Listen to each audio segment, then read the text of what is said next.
Hi everyone, Crista Cowan here with another episode of The Barefoot Genealogist. Today we are talking about pre-1800 British research. Specifically, we are going to focus on England. Now, this topic was requested by several of you, so hopefully you will find this interesting. For those of you who are not researching families in England prior to 1800, there are still some just basic genealogy methodologies that you can learn that can be applied to whatever region of the world your family may have come from. Now, let's go ahead and dive in. First, we're going to talk about why pre-1800 was specifically requested. And it's because from 1837 till now, in England, they have had civil registration at a countrywide level, or it rolls up to what's called the General Register's Office. Now, for those of you who aren't familiar with that term, civil registration just means you register births, marriages, and deaths with the government. You go to a local registrar to do that. Usually there's a time period within which you have to do that. That was instituted in 1837, and then like I said, those records are rolled from the local registrars up to the General Registrar's Office of England. Now, Ancestry has access to all of the indexes of the civil registrations, births, marriages, and deaths for England from 1837 through now. However, note that I said indexes. One of the things that the General Registrar's Office does is that they, part of the money that they make to be able to continue to do what they do is by charging people to access those records. So they have provided Ancestry with an index, but they have not provided us with the original registrations or certificates, if you will. So what that means is you get an index list and you have to figure out which one is your person and send off for it. Currently, the General Registrar's Office is doing an email experiment where you can, for a lesser fee, submit your request and they will email you a copy of the form, and they're testing that now. Typically, it was a little bit more expensive. You had to send off for it and then they would mail it back, and it can take weeks, and I've done that. One of the other challenges, particularly with British research, as you start getting back into the early 1900s, late 1800s, early 1800s, is that, how do I say this kindly? Not a lot of variation in naming. The British, I'm convinced, only have like 10 first names. 10 for the males, 10 for the females. You've got, a million people named John and William and George and Elizabeth and Jane and Mary. And then you don't have a huge variation in surnames either. And so one of the challenges with British research is a lot of people with the same name, very often living in the same places in England around the same time period.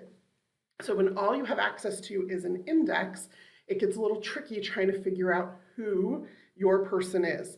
I think I've shared this story before. I once had to order 20 some odd certificates just to prove 12 people in a family tree because there were so many people with the same name, and I was trying to figure out who was who, and it required more details. So those civil registration records are fantastic. The other thing is, starting in 1841, England has taken a census. Now, they take their census, unlike here in the United States, we take it on the tens, 1900, 1910, 1920, and so on. In England, they take it on the ones, so 1841, 1851, 1861, and so on.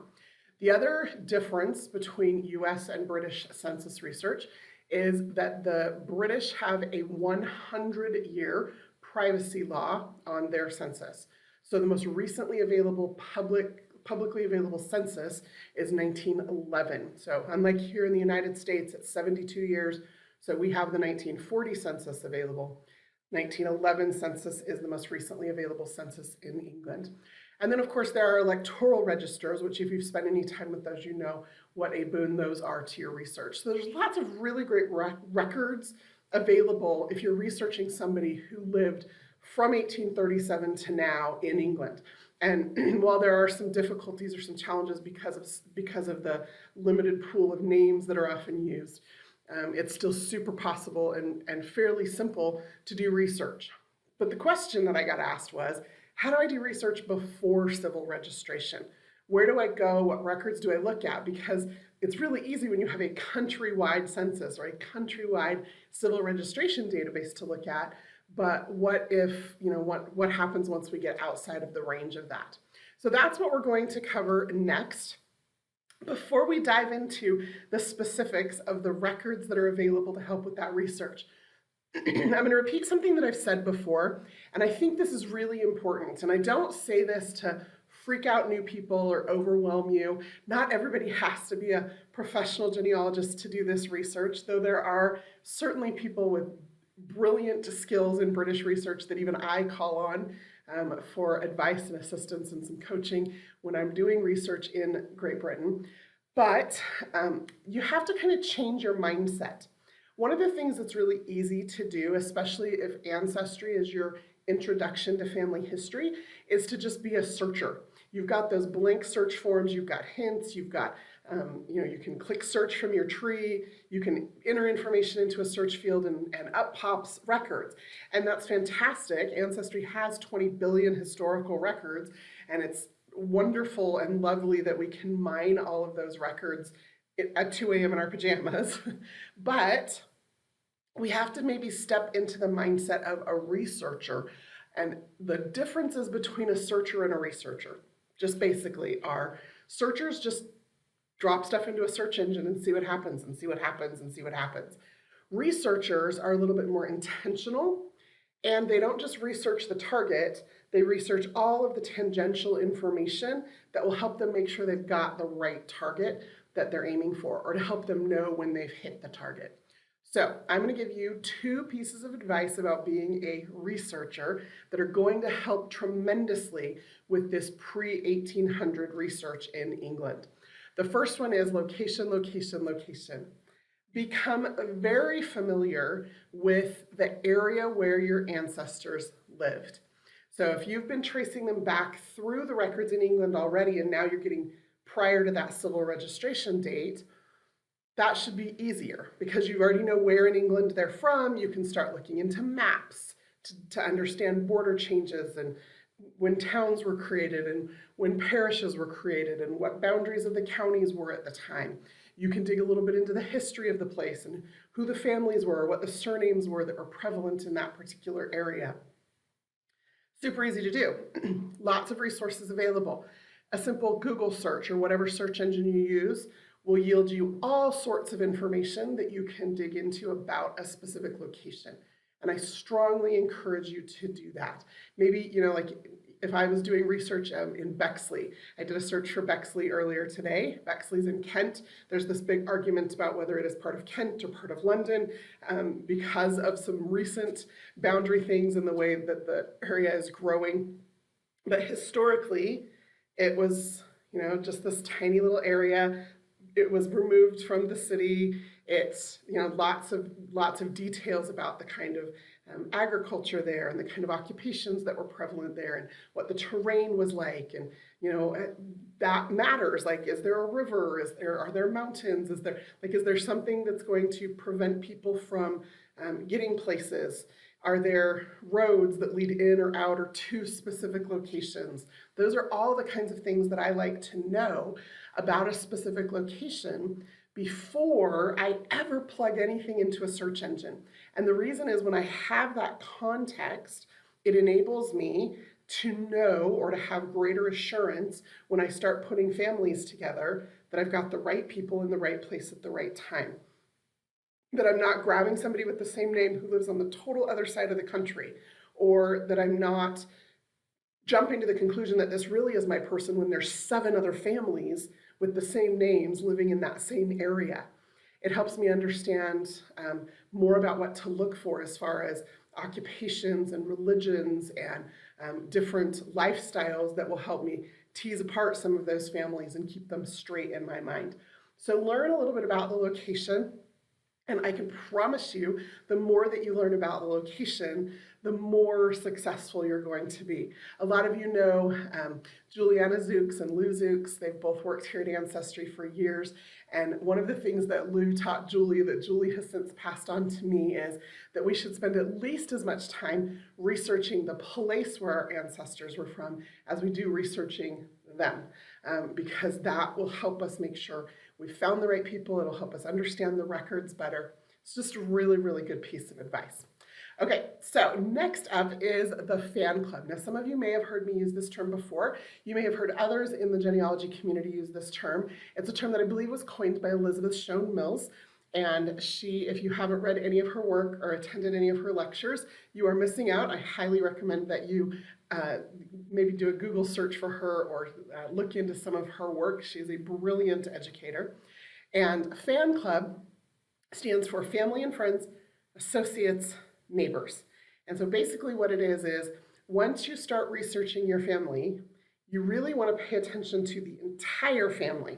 I know a lot of you who are just getting started in family history, it's really easy to look at a pedigree chart and to say, oh, well, I'm going to find who his parents are, and then I'm going to find who her parents are, and then I'm going to find who her parents are, then I'm going to find who his parents are, and you just kind of keep building back that way. And what you end up doing is you end up creating a whole bunch of one-child families, first of all, which is not really accurate because most of us our identity is tied up a lot in our entire family, not just us and our parents.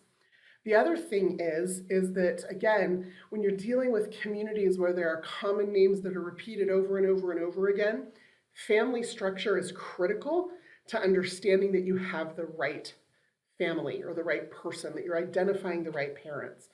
And that's important because you want to be climbing your family tree, not somebody else's.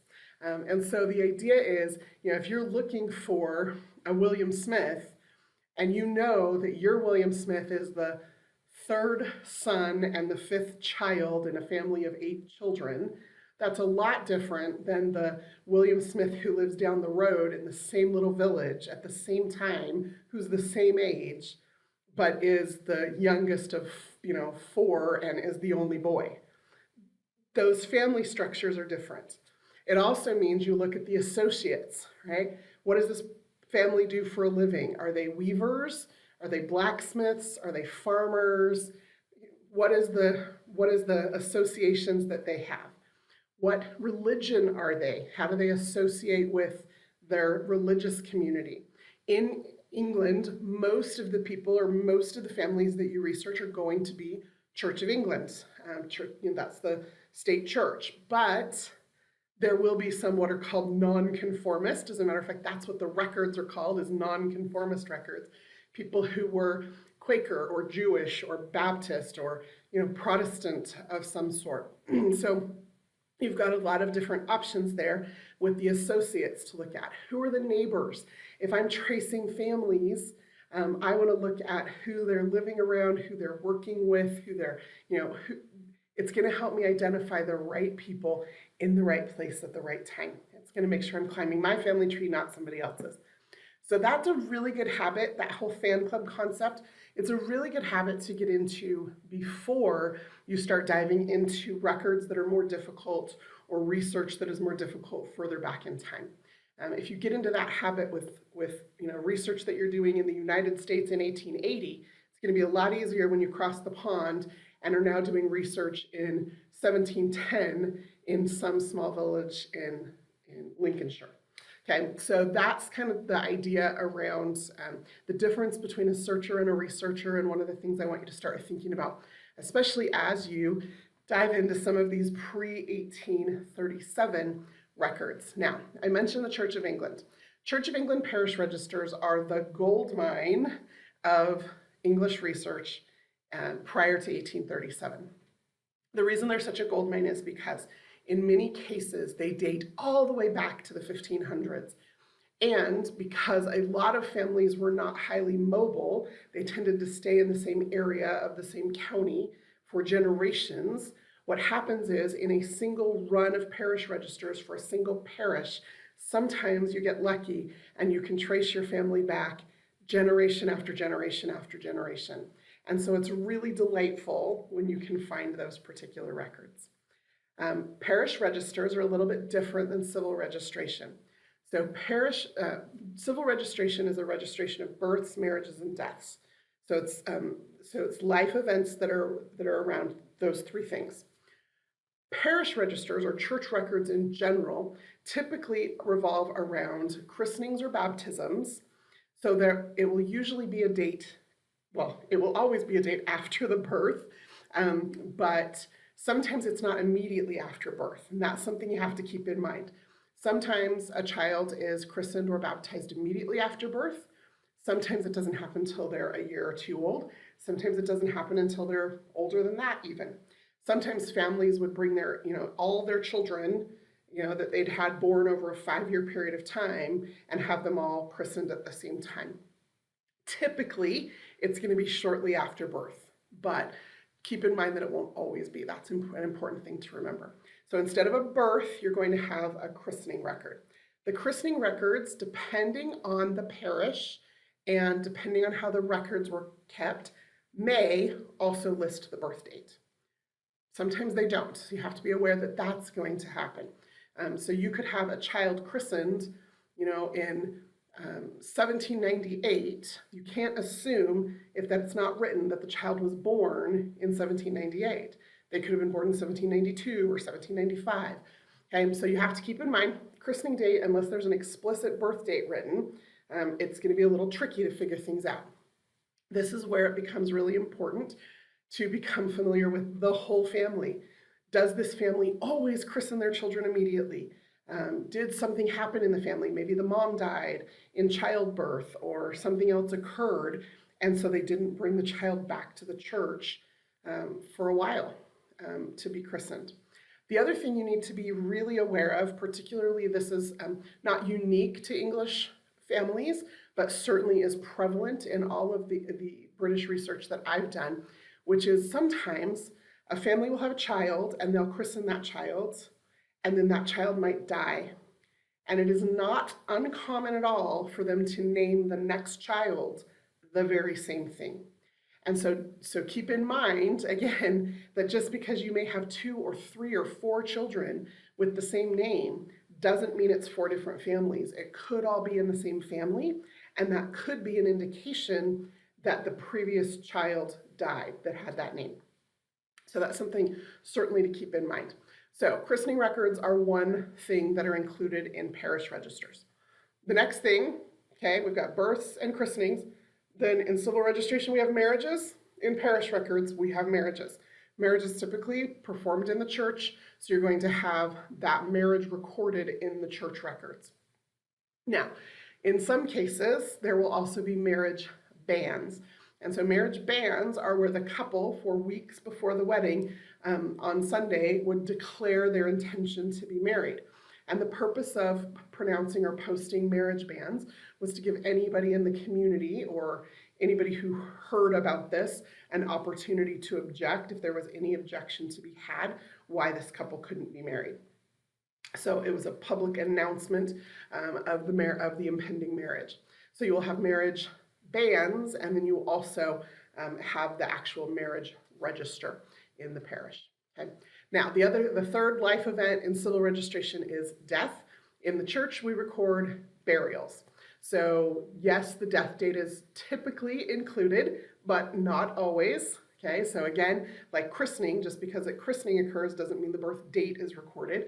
When a burial occurs, you know the person died before they were buried, hopefully, but that doesn't mean the death date is always recorded. Usually it is, but keep that in mind. And typically, the reason that those burials are recorded in the parish register is because they're being buried in the churchyard. So burials, cemeteries, and attached to the church. And that becomes important again, because again, you start to look for family groupings, who's being buried in the same church, near one another, how that all works out helps you to kind of associate people with each other. Neighbors in life and neighbors in death, just as important. That's important to remember. So parish registers have been kept at a parish level since the 1500s to now even. They didn't stop just because civil registration stopped. Parishes still keep those records. But how those records have survived over time, for hundreds of years, varies based on the specific location in England. So sometimes those parish registers have been aggregated or turned over to some kind of a regional archive, and then those records have been made available to Ancestry. And so they're grouped in a database, and I'll show you in the card catalog here in just a minute. They'll be grouped in a database based on a particular region of the country. Sometimes those parish registers are rolled up to a county level. So throughout England, there are county historical associations, county genealogical societies, county archives, and very often those parish registers are turned over to a county archive, and then their Ancestry has worked with those organizations to get access to those records. Sometimes it's more granular than that. Sometimes it's by a borough or a town or even down to a specific parish. So whenever I'm looking for parish registers for my English ancestors in the 1700s and further back, one of the things I always have to keep in mind is I have to search for records in the card catalog at each one of these jurisdictions. So let me show you here in the card catalog. Let's just jump over here. Oh, we'll talk about that in a minute. Let's just jump over here and let me just show you an example of how I might do a search for a particular set of records. So first I'm going to start in the card catalog. If you're not familiar with that, you just come in here to Ancestry, click on search, scroll down here to card catalog. That's going to take you to a complete listing of all 32,000, as of today, 878 databases on Ancestry. Now I'm going to make this a little bit bigger for you. And then what I'm going to do is I'm going to come over here and I'm going to type in England. Again, that's at a country level. I can filter this list then to birth, marriage, and death records. And then I can sort this list any number of ways. I can do it by popularity so that the most popular stuff comes to the top of the list. That's certainly maybe a place that I'm going to want to start, right? So usually the most popular databases are the ones that are used the most on Ancestry. And so we float them to the top of the list because we figure if most people are using these databases, those of you who are newer to this research probably want to look at those databases first. In this case, what we've got is a countrywide aggregation of births and christenings records from 1538 through 1975. You can see here there are 191 million, almost 192 million records in this single database. So it's a great place to start. Now, keep in mind, these are going to just usually be extractions. Anytime you look at a new database on Ancestry, always be sure to read the database description. It will give you details about where Ancestry obtained these records from. The other thing you need to keep in mind is just because your family isn't in this collection of 191 million records doesn't mean they're not going to be in one of the other collections somewhere. The opposite of that, or the similar to that, is also true. Right? Even if they are in this collection of records, they might also be in one of the other collections. And so I always want to, part of the genealogical proof standard is what we call a reasonably exhaustive search, which means I always want to collect every single record that mentions my ancestor, even if it's a copy of a record. Because what happens is this set of this record or this database is very likely a copy of a copy of a copy. It's somebody who extracted a record, probably from a bishop's transcript that was copied from the original parish register. Ancestry obtained this and we put this online in this, what we call an aggregate database. And that's great. Like, that is fantastic. I would rather have this than nothing at all. I love that we have this available. It's really easy to search and it's a great way to get my research going. However, every single time a record is copied, it introduces opportunity for error because people are human, right? The bishop's transcript was created from the original transcript. The bishop's transcript may have been copied or extracted into a database or into a set of records that Ancestry then received a copy of. So you have to keep in mind that working your way back to that original parish register is the thing you want to do if possible, because that original parish register is going to be most accurate, not any errors. Somebody may not have transcribed a date incorrectly or transposed the date or written the mother's name from the line above or the line below instead of the line. There's lots of different ways that stuff happens. So use this record set because it's great, but always work your way back to the original set of records. That's the point there. The other thing is that the original records very often will have more information on them. So what happens is when the records are copied, typically everything on the record is not copied.